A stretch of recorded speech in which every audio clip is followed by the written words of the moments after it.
Welcome to a special edition of Crawford County Outdoors. I'm Duane Kohler, and we've got a multi-part show for you today. Recently, the PENNCREST School District and Conneaut School District was involved also, but they are all participants in the Pennsylvania High School Clay Target League, and they had their final match of the season. So our cameras were there. Some pretty exciting things from that, so I'm looking forward to sharing that with you. Also, we went to Titusville recently and followed the fourth fly fishing tournament that's organized there by the Rotary Club in Titusville. Really enjoyed that, and I think you'll enjoy seeing the footage of that also. But first, it's summer, so we got to talk about kayaking, and the Paddlefest is coming up. So joining us, Sandy Porter and Julia Catalano from the Conneaut Lake Historical Society. So first, let me ask you, how did it go last year? I thought it was a blast. How'd it go? We had a great time. It was a wonderful turnout. We had a little bit of iffy weather starting out, but it turned out really great. We had right around 50 people. So for our first year, we thought that was a really, really good, and everybody had fun. Now that day was a little threatening. The weather, you know, is it going to storm? Is it not going to storm? Do you think that scared anybody away? Yeah, I think it did. Some people that read the weather report automatically would have scared. It was a bad weekend, but as far as the race itself, the weather held, and we had a really good race. It was a good day. I think it was a little divine intervention there because about a half an hour after we finished the race, we had a heavy downpour, but the race itself was, and I think the lake was calm. We didn't have any sun shining, a cloudy day, so it was perfect conditions actually. And from actually paddling in a thing, not being a real, sometimes on the weekends it gets to be pretty windy and wavy out there at Conneaut, and it really wasn't. The storm was threatening, it never hit, but it wasn't windy, and it was actually easy to move along there. Yeah, the weather turned out good, as Sandy said, and that's why we wanted to start at 9 a.m. because, you know, later in the day, once you get even to 11 or 12 o'clock, there's a lot of boats out there. So, you know, we wanted to have a nice calm course for the participants, and we even had different boats around the periphery of the course to keep other boats away. Yeah, the bottom line is no matter how well you plan the race, we're still at the mercy of Mother Nature. we can't fight Mother Nature. We're hoping this year that we have, you know, good weather. Seems like everything with our Crawford County Outdoor Series goes that way. It's typical. Like you got it all planned out, and that's the one day you got a storm, you know. Typical Crawford County weather, yeah. So what did we learn from last year? Or things that we can do differently this year? Or well, we actually we sent out forms to the racers asking them if they had any negative or positive thoughts. We really didn't get anything negative. The racers liked the course. They enjoyed the course. They enjoyed the proceedings, the award ceremony. They liked the awards. So we really didn't, we were surprised. We actually got 99% of it was positive. A few minor things that we'll tweak. We're going to still have this year the same course. It'll be the 3-mile course, the same course. We're going to keep it the same. Most of the participants indicated that they really like the course. So go over the details. When is it, and how do I get signed up, and all that kind of stuff? Well, we're going to have the registration. Will be on the 6th of August, which is the first Sunday in August, and we're going to have the 7 to 8 o'clock. We're going to have the registration. Okay. 9 o'clock will be the race, and the reason that we chose 9 o'clock, as Joyce said, because we anticipate if it's a nice weekend, we'll have traffic on the lake. So we want to do it early in the morning and keep the other boaters on the lake. We won't have any problem with that. So now, last time you went and parked at Fireman's Beach and unloaded, or you went pulled in and unloaded near the concession area there at Fireman's Beach, and then went back and parked in the parking area. Same setup this year? Right. It's an ideal situation because we have the beach right there and we have a parking facility right there. So it's very easy for them to pull in and offload their kayaks and take them over to the beach. We actually have a plan in place too. Like I said, we had 50 participants last year. We're hoping for maybe 75 to 100 this year. Okay. We're thinking it might grow, and so we have plans for additional parking. So that's gonna work fine. They'll still be able to come through, offload, and then if we have a high number of registrants, we'll have other additional places for them to park. So at the end of the day, this was a fundraiser.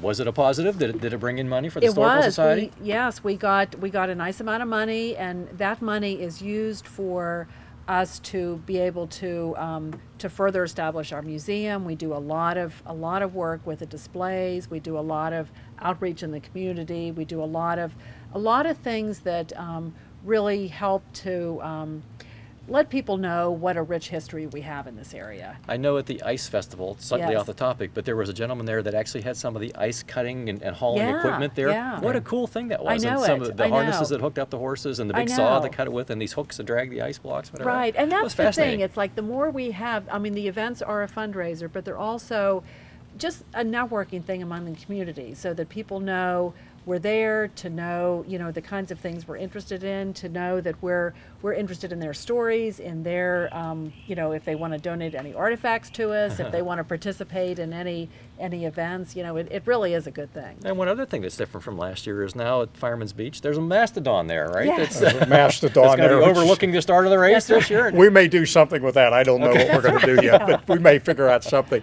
But the whole idea behind the concept behind having it was prior to last year, we didn't have any summer boating events at the lake. We had the ice festival, which would be a winter activity, and we really wanted to have something too in the summer, some kind of a water activity.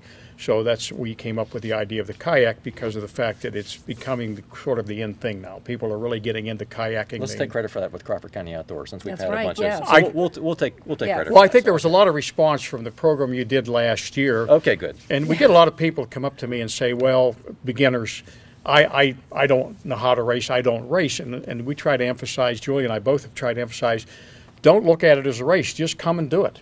Just go out and you don't have to compete. You can just come out and complete the course. You'll get a nice t-shirt, some food, and have a good time. And it really was a wide variety of skill levels and of a wide variety of boats. I mean, there were boats, kayaks that were 8 and 10 feet. There were kayaks that were 20 feet. You know, the guy that had that and, racing kayak, boy, yeah. he was like instantly was off in the Right, distance. You could barely right. see him. He was out there so fast. Well, we're Right. anticipating him coming back this year. So to be fair to the other kayakers, we're going to have an overall winner prize so that if he does come this year, at least the other classes of boats will have he an was opportunity. he was in the 20-foot category, I think, Yes, and that was like a yeah. rocket ship. He was I just know, flying. yeah. I think his kayak was like 27 foot long. It was aerodynamically designed. And he knew what he was doing too. That Sure. wasn't his first time out. I Right. enjoyed talking with him after. You know, as a okay, the big winner, come on and tell us. I Tell know us your it. story. And, Yeah, that so was it's the interesting. skill level, and it's also the kayak really has a huge amount to do with how fast you can go and how fast you can complete Yeah, he was the a race. very skillful paddler. I Yeah. watched him going out there, and he actually is a good paddler. I mean, the boat helps, but you have to be a Sure. good paddler too. Okay, so August 6th, 9 o'clock the race time. You can be out there at 7 or 8 to get yourself signed up and Yep. get set up. How do I get? Can I get signed up ahead of time, or do I have to sign up that Yes, day? Or? we actually encourage people to sign up ahead of time. They can do it by checking out our website, which is ConneautLakeHistory.com. You can do the whole thing on the website. You can get all the information. You can register, and you can pay via PayPal on the website. Okay. Or you can call 814-724-9841, which is actually my cell phone number, and I can help you handle all that way too. So we really do encourage people to register ahead of time. It gives us a good idea of how to organize the race in terms of how many people we have and the lengths of their kayak and everything. We do welcome people coming that day if they just happen to decide. So, you know, Okay. that is fine to come that day, but try to pre-register if you can. Yeah, and we're going to have, we've had one of the questions is other events. This year, we're going to have the same classes as last year. Maybe next year, we've had people that inquired about having a canoeing event or another event. And this is something that we'd like to each year build on. And we can add different things each year. We figured the first 2 years we'd kind of keep it very Okay. simple. It'll be the same as last year. And I think that'll work real well, and we'll get our feet on the ground there. Don't have to be a super expert in No, not whitewater at all. or whatever. Just, Nope. just Well- come out and have fun. Yeah, we Exactly, picked the yeah. 3 mile course because we wanted a course that was somewhat challenging to the seasoned kayakers, but also a course that was easy for beginners. Right. Because we really encourage people that are just beginners, just come out and paddle around the course and enjoy it. So the race part of it is kind of fun. That I remember there used to be a 5K running race that was a fundraiser exactly, for the yeah. Historical Society, and making it a 5K paddling race. Nobody else is doing that That's I know right, of, yeah. anyways. Well, around, I so. think we've got a handle on it. We're kind of a first for doing that. I've had other places call me and inquire about they want to try to do something, but I think it's popular, and I think, well, like I said, as Julia said, last year we were well pleased. We had a good turnout, And I think this year we are anticipating maybe 75 to 100 kayakers. And you know, one of the things that we noticed too is we got a lot of Conneaut Lake, Meadville, Crawford County people, but we got people from surrounding counties as well. You know, we Okay. got people down towards Pittsburgh, you know, east of here, north of here, and that's a good thing too, because it helps people. There were people there who weren't really very familiar with Conneaut Lake, Okay. and it sort of gives Conneaut Lake a little bit of a shout out that this is a really great place to come and kayak and enjoy the beauty of And the it, lake. and it boosted the local businesses because they had, of course, with the people that came in, it helped them out. It also we had a lot of people that came over to the museum. After the race, they would come over, and there'll be other activities going on in the borough. So it's kind of a community activity. It helps us, but it also helps the community. Right. In our Crawford County Outdoor Series in the past, we've gone down French Creek and a few times on that. This was, I think, the first time on a lake, and you don't have to just use your kayak on a creek or on a place that goes from point A to point B, out and back. Hey, that's kind of fun Right, too. yeah, So, yeah. well, I would encourage folks to get out and practice in the meantime. Exactly. The more you get you in better health and get you in better shape, and it's a blast. So you know, It is. go out and paddle around Conneaut Lake, paddle around Canadota Lake, Yep. paddle around French Creek, all those things. Well, I think that, yeah, the whole the bottom line with it is that we want everybody to have fun. We had a good time putting it on. I mean, it was a lot of work. We had a lot of cooperation from volunteers from our board, but we all had a good time doing it, and everybody that was there enjoyed themselves. Yeah. And that's really what it's all about. Come out and have fun, and that's what Yeah. we want to encourage people to just come Right. out and do it and have a good time. Right. So looking forward to it. Okay, so one more time, August 6th, kickoff at 9 o'clock, but you can be there at 7 to get Right. registered and to Register, get set yeah, up. between 7 and 8. And assigned ahead of time, go to the Conneaut Lake Historical Society website. ConneautLakeHistory.com Conneaut Lake or History, okay. 814-724-9841. Yeah, you can register online if you so desire. Yeah. Well, Sandy and Julia, thank you very much for the update. Thank Looking you. forward to the Well, thank you for Paddlefest. having us. Thank you. Okay, we're going to the PENNCREST final match of the year for the Clays, the High School Clays Target League, so stay tuned for that. And after that, the fly fishing tournament, so stay tuned.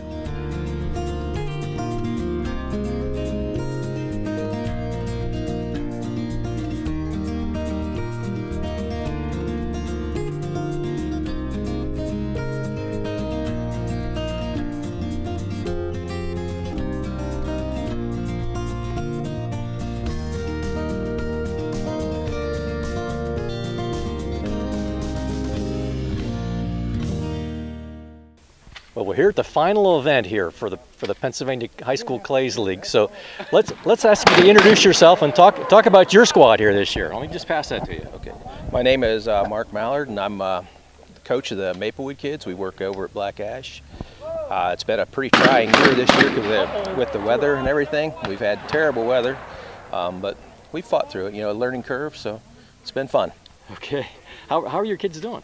They're struggling, but you know, it's our first year, so they're picking it up. But there's been a big improvement like the last 3 years. Just gonna say, did you see scores move yes. up as time went along? Yeah, they're moving up. I wish we had a little more time because they're really jumping quickly now. Things are smoothing out, and I think they're going to do real well next year. How'd things work at the club? I noticed that when I was out there the other day, there's some new pads being poured, and we've had Marvin Zook Cement Company come in there and help us out with that, and he's doing a fabulous job. And that's made a big improvement to the club, and hopefully we can make some more along the way. You know, Super. We've got a different, it wasn't a new trap machine, a used one and it's got holding 540 targets, so saves us some time filling birds. So that's been a big improvement. Now, what's the event that's going on over our shoulder here right now? It's called an Oakley event. You know, it's just a fun thing with three kids will line up and shoot 3 times, and the first one to get it can put the other 2 out. Like you an know. elimination. Yeah, it's an elimination match. round. Okay. You know. Okay. So. Well, thanks for what you're doing Okay. here. Let me just pass that on. Now, we met at Parents' Day there back in February. Yeah, it was nice and cold. Dave got this all rounded up. I want to thank him for that. Yeah, it's turned out pretty good. Sagertown's got 28 shooters. Like I said, had some starting off pretty slow, but a huge gain. You know, you can really see the difference. 6-7 scores, they're up to shooting 20s. So I think everybody's going to come back next year. It's a good program. Very good. Yeah. Now I noticed, I saw some of the scores that came along, and I were 47, 48. I think I even saw 50 in one of the matches there. Yes, so several. how'd that get to happen? That's not something you just your first day out you pick up and you shoot a 50, right? No, it's a mental game. A lot of that comes with it. Blocking out your opponent, blocking out the background noise. It's just Walking not at the pulling. guy there with the camera Yeah, too. it's just not pulling the trigger. There's a lot more to it, yeah. But the kids are picking things up pretty quick, I think. Reflexes, you know. But yeah, other than that, it's going great. Yeah. What do you think? What do you think for down the road? You got some more interest? Can you tell for younger kids that were wanting to join in? I think we had 28 start out, and I think next year is going to be bigger. I think the ice got broken, and it should be growing. I would say. Certainly seems like a lot of interest. Everybody I've talked to, they're thrilled about this. So. Yeah, it's a great sport. Yeah, it is. Well, thanks for what you're doing. Yeah. Congratulations Thank on a you. good year here. Dave, let me hand you that. So how's it going? Going very well. We're very encouraged. This is hope to be our first annual scrimmage between kind of an inter-district scrimmage here. We've got representatives from all three PENNCREST teams, and then Cash is here also from the Conneaut School District. We've got about 40 kids here. They're in the process of shooting some Oakley's now, having some fun, but all total in the PENNCREST program, we've got over 80 kids shooting traps, so there's definitely some interest in shooting organized trap here. Now describe that playoff we saw a few minutes ago here, how that was. We had 4 of these youngsters, coincidentally one from each of the schools that's represented here, that all tied for high gun, so we had a shoot-off. Okay. And they shoot a simulated round there, abbreviated round, and then high score wins. Now I noticed that even at the end there, that you make it even harder. You moved them way back, so We their stepped shots them back were to even a harder. 25-yard line, so and we've got some pretty good wind here, like we always do. So it's a challenge, but they're having fun, and it's great to see this encouragement. The kids are all building up. Next Sunday is the state championship for the high school in Pennsylvania. It's being held down in Clareton, and so a good portion of all these teams will be down there next week competing for that. Oh, that's great. Yeah. Well, what do you think down the road? What do you think? Oh, I see it only expanding. I've had contact from several neighboring school districts that are interested in jumping into this program next year. The hurdle's getting it over the school district, but if you explain the process to them and what it's all about, you can see that kids and guns do meet safely. Well, this is awesome to see all the smiling faces and all the parents here and all the kids here are loving it. So that's great. So it's nothing else but a good thing. It is, absolutely. Well, thank you very much for what you're doing here. So, okay, how'd it go for Cambridge Springs? Went very well. I don't know where we finished, Dave, in our district.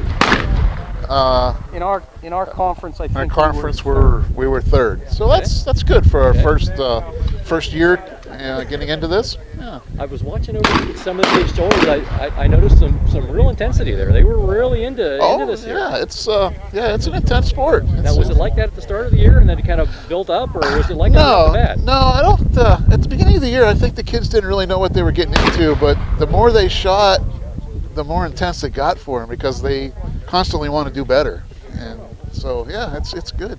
Very good. The shoot-off there, if you got to watch that was pretty intense. I think we got some good footage of good. that. So everybody in the whole place was standing and watching that. Yeah, so that's a lot of clapping. And that's a great thing. So you think of high school sports and you think of somebody running for a touchdown or hitting the ball over the fence or putting the ball in the basket or whatever. Hey, this has got people interested here. Oh, sure. It's a sport. It's not some 250-pound guy beating you up, but it's a sport in its own right. So it seems like a good thing, I would say, for those interested in the outdoors. Man, what a great thing to have this as your high school sport. Absolutely, and I hope we can make it grow. I hope in the future we can get more kids interested in it and expand, and who knows where we can go with this. The sky's the limit. That's super. Yeah. So any tips for those beginners out there who are thinking about anything they need to be practicing on if they're going to try and get on the team next year? Just get out, shoot. It'll all come together. Don't overthink it. Just shoot the bird. Don't overthink, shoot the bird. I'm going to write that down mentally here. I'll keep that. Okay. Yeah, we need to get you out to shoot a few birds. I'll definitely give it a try. Yeah. Looking forward to it. Good. Well, thanks for what you're doing. Thanks for coming out.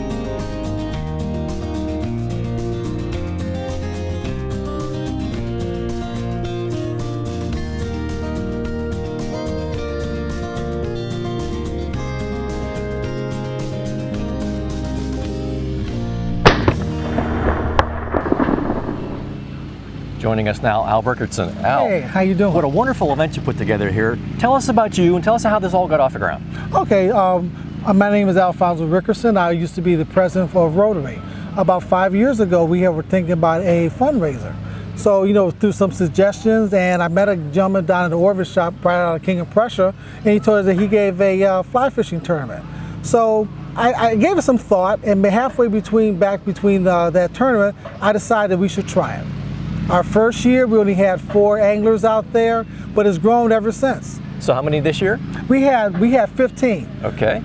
But and this is our rain date. But we also have professionals that fish, and we would have 30 professionals, and if we have 15 adults, amateur adults, and youth. So it's a good day.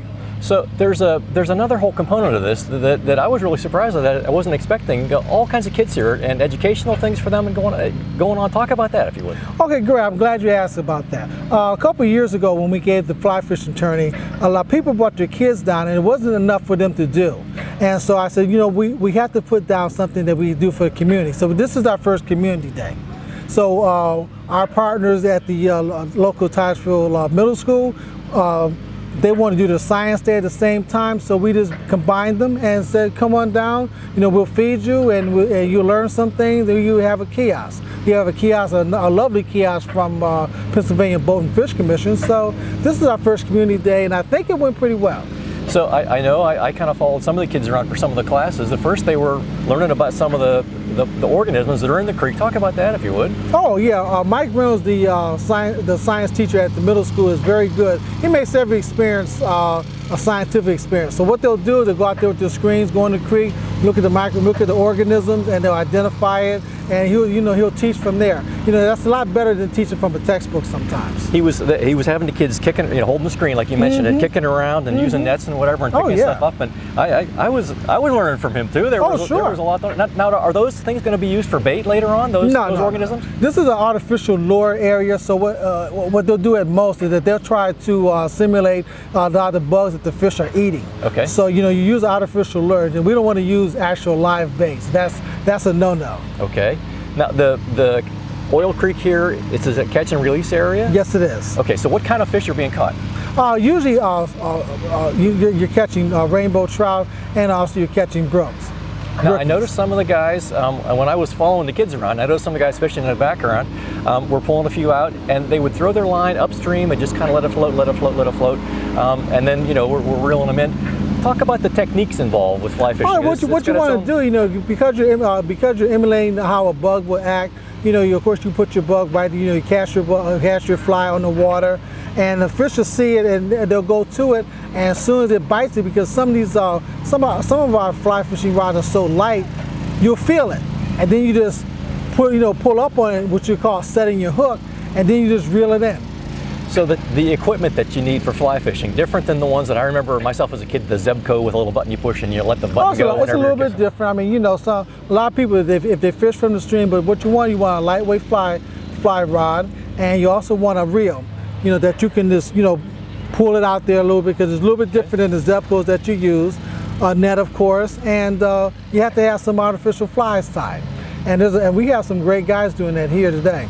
Now, I noticed one of the other classes that was for the kids, they were teaching them about the actual casting part, and talk about that for a second. At first, they were having a little trouble, but as it went along. A couple years ago, ever since this started, I always want to have a fly caster here, so either you can work on your technique or learn the new technique. In this particular case, on our community day, instead of having it on a Friday, we had a gentleman come out and teach some fly casting. Mike Irwin did a great job with the kids today. Okay, so back to the tournament for a sec. Do you have any sort of predictions on how many fish are going to be caught, or who's going to, what the biggest one's going to be? Never predict how many fish are going to be caught, because of course, because we're recording them, we'll know exactly how many we're catching, but you can never predict, because some of the beasts have a lot of fish in them, some of them don't, and it just really, if they're adjusting to them well. And these guys are really good. They're adjusting very well. Now, how do you keep score in a fly fishing tournament? Oh, what you do, we have a sheet, and of course, you write down the inches or centimeters if you want to use that, and you write down what it is, and you write down, and after a while, you just calculate, how many inches, or how many centimeters, and then you just go from there. So even though maybe I didn't catch the most number of fish, I still might win because I've got the biggest fish. Does that make sense? That makes sense. But you know what though? If you caught 3 fish and one was the biggest fish, and somebody else caught 20, and you know you add all that stuff up, and if you divide the numbers, say the top 5, you might not win. You know, so you know it's not about how much fish you catch, it's not about the biggest one that you caught.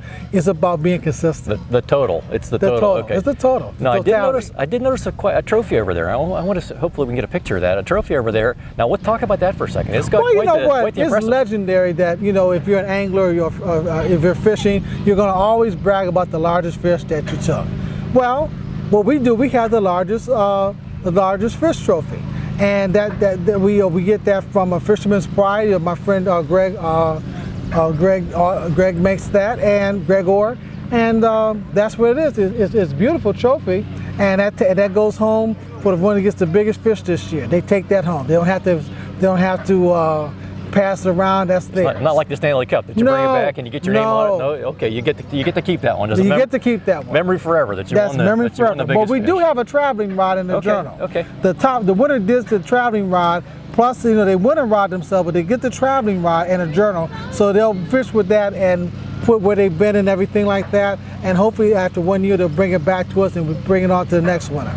So what do you think for down the road? It's seeing all these kids out with an interest in all this kind of stuff. I mean, that to me is encouraging for the future of your sport. Oh, sure it is, because you know people don't know about things or can do things unless you show them, unless you tell them. So I think in the future we'll probably have a bigger venue, more participation, and it'll just get bigger and better. Well, Al, thanks for what you're doing. This is a great event. Thank you very much. Looking forward to seeing some more. Thank you, sir. Have a good day.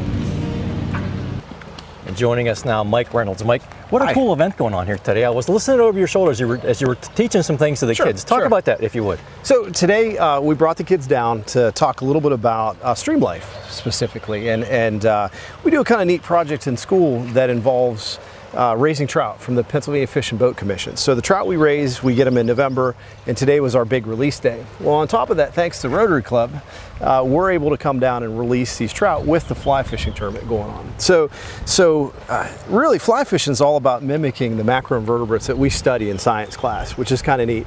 So what we do is we bring them down here and we do some kick netting in the water here, and you're going to see the little riffly areas where there's a little faster current. We took students in here with what's called kick nets and do a little shuffle in the water, and you'll dislodge all these different macroinvertebrates. Now they're kind of neat because they have a variety of different ways of eating. There's grazers, shredders, predators, and we pull those guys up and we can show them to the kids and talk about diversity of life and how they have all these different roles and niches they play in the stream. And then we release trout, which ultimately are eating those bugs that we're looking at, which is kind of cool. So okay, classroom, out in the world here, compare and contrast. Yeah, it's awesome. So definitely, and the goal of the Trout in the Classroom program that Fish and Boat Commission runs is really to get the kids closer to these trout. It's not a stocking program, it's an educational program to help these kids better understand how those things work. And so so they actually got to hold them and release them, and then of course see how you fish and try to get them out of the water, which is kind of neat. So let me ask you a question I asked Al a few minutes ago. You've got, I'm always concerned whenever there's some new regulation related. I'm more of a hunting guy, a little bit of fishing, not so much. But when some new regulation, and I'm concerned that it's going to steer kids away or whatever. Stuff like this to me seems to be the opposite. I mean, what better than to have the kids understanding how it all works and build their interest at a younger age? Let me ask you that question. Yeah, just so you know, these gentlemen down here, these are some of our students out here fly fishing. So we're connecting these young men with adults in fly fishing to kind of keep that tradition alive. In fact, they spent a good 2 hours yesterday untying rods and things like that, because one of our educational stations today was learning how to fly fish. So that was kind of cool. Yeah, so they absolutely love it, and I have yet to meet any human being on the planet that scoops stuff up out of the water and sees all those little bugs that you first thought it was gravel and they start moving. They're just amazed at the stoneflies, the mayflies.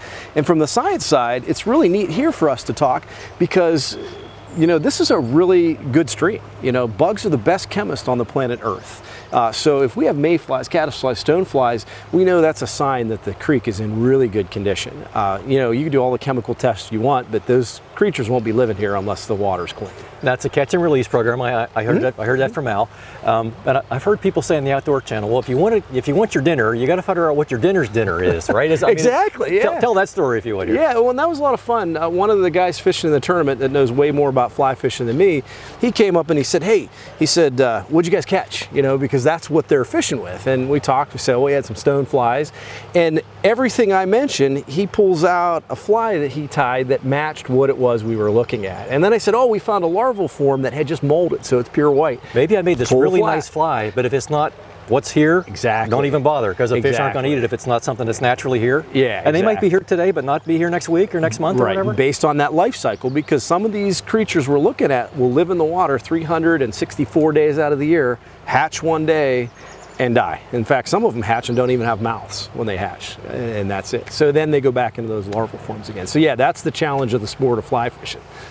So is there any magic? Is there any secret bullet, whatever, you know, that you need to know to you know, catch that big one? Not that I know about. Like I said, I do the science side, but these guys tell me, they showed me a couple, they said, "Oh, this is the one for today," but that's only today in these conditions. So I think every day is a different challenge. So it's all about being out there, knowing how it works, yep. and so you do need a little bit of biology back there to be, you know, to be successful at that. Absolutely. So, and what better thing for the kids, right, than to get the whole picture together. They do love it, and Rotary's been real nice with this particular outing.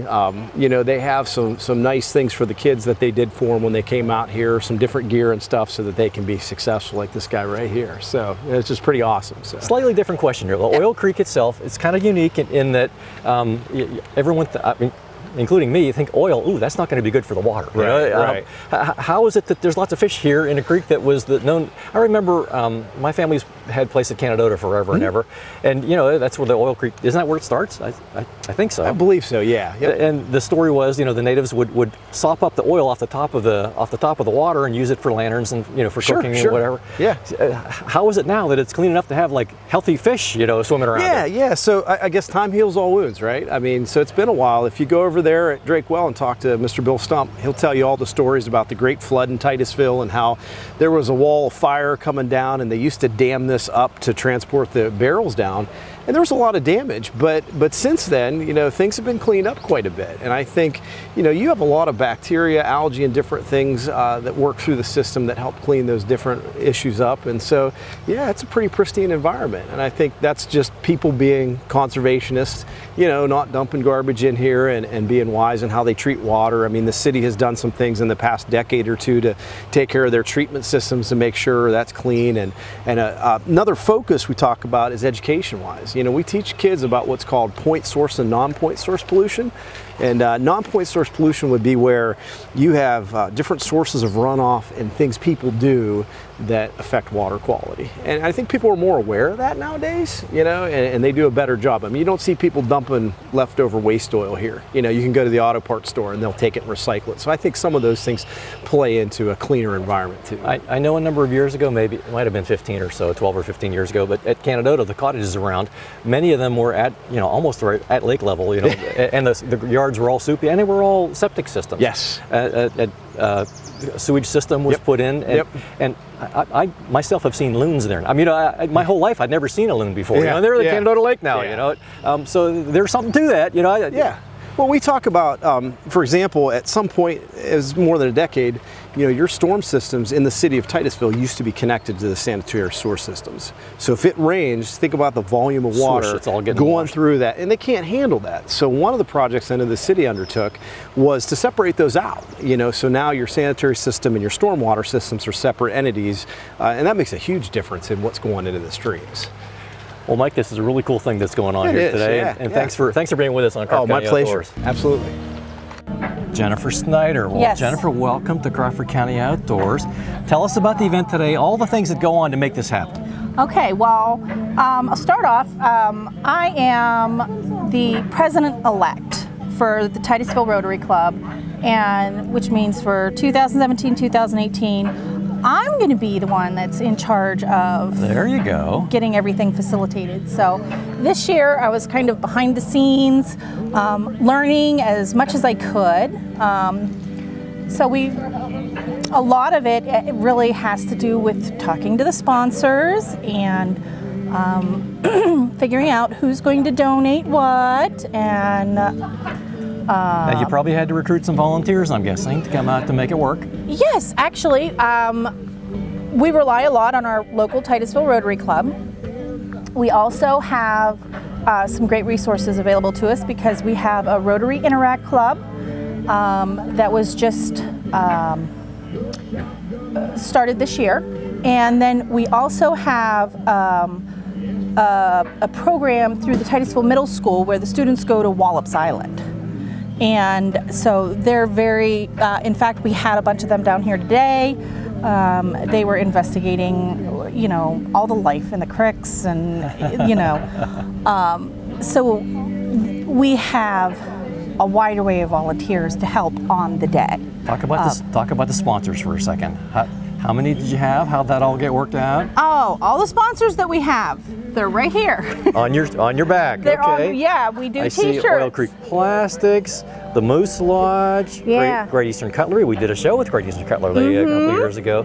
Northwest Consumer Discount, and lots of others. So, well, thanks to the sponsors, I guess. Oh yes, we have wonderful sponsors for this event. Every year that we do a new t-shirt, we make sure we thank all of our sponsors.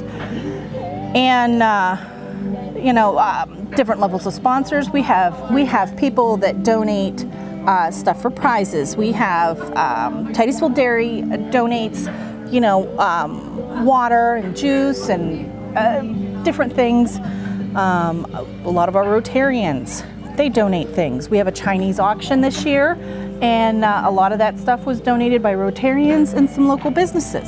So the entire community is really pitching in to help grow this event for us. Well, it's a wonderful event. And Thank it's you. a good thing that the Rotary's pulling it together. They Yes. they seem to have their boots on the ground here, making it happen. We're starting to make it happen, and we really want to grow this. So, Now, have you learned anything from the earlier ones, and now it's year 4 for this? okay, well, we started out, it was a little slow, big learning curve.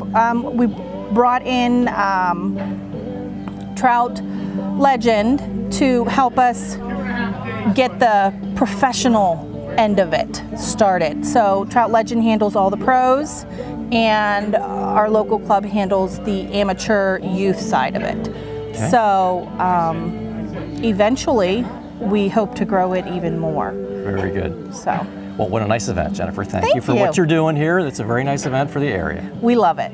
We love it. We're very, very excited about this. Well, we're back, and you guys, can we make one more plug here for the Paddle Fest? Julia Catalano, Sandy Porter, we got the Conneaut Lake Historical Society Paddle Fest coming up here in August. Yes, this will be our second annual Paddle Fest. It's going to be Sunday, August 6th. And the race starts at 9 a.m. The registration is from 7 until 8 a.m. But we encourage people to register ahead of time. And you can do that by going to our website, ConneautLakeHistory.com, where you can register, get more information, and pay via PayPal, or you can call me at 814-724-9841. And once again, we encourage everybody to come, even if whether you're an experienced kayaker or just a beginner.